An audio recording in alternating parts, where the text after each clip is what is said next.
So, have you ever wondered what actually happens to your brain when you go a little too long without any real social contact? I'm talking about those days when you wake up, stretch, look at your phone, and realize the only notification you got was your banking app politely reminding you that you're broke. No hi, no are you alive, nothing, just financial trauma. And at first you think, peace, silence, freedom, because honestly, people can be exhausting. So day one feels like a spa retreat. You're drinking water like you're a wellness influencer, sitting on the couch like a philosophical potato, minding your business. Life is good. Then day two hits. Suddenly the silence starts to feel loud. You start doing weird things like narrating your own actions out loud. And now we walk to the fridge, hoping to find motivation, happiness, or at least leftover chicken. You open the fridge, still nothing.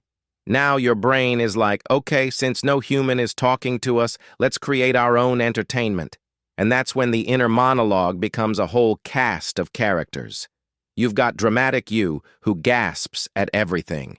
You've got overthinking you, who turns a dead plant into a metaphor for your whole life. And you've got hungry you, who honestly is the only one with sense. By day three, you're cracking jokes to yourself and laughing way too loudly. The silence doesn't bother you anymore, you bother you. You start holding full conversations with random objects. The kettle, best friend, the broom, therapist, the fridge, toxic ex who keeps disappointing you, but you keep going back. You start pacing around the house like you're solving national issues. Meanwhile, the only real problem is why your Wi-Fi keeps dropping every 15 minutes. And don't forget, the moment you catch yourself practicing arguments you'll never have with people you don't even like. Your brain is in the ring throwing punches at imaginary insults. And somehow, you still lose the argument. Embarrassing. By day four, you start behaving like a character in a documentary nobody asked for. You're giving TED Talks in the bathroom mirror about things you know absolutely nothing about. Ladies and gentlemen, today we discuss the psychological implications of socks disappearing. You start forming weird habits too. You reorganize your room at midnight because your pillow looked at you funny. You start cooking random combinations like you're auditioning for a survival show. Rice with peanut butter? Why not? Nobody's here to judge, except you. And you is judging very loudly. Then something strange happens. You start becoming dramatic for no reason. You drop a spoon and suddenly you're like, wow, this is my villain origin story.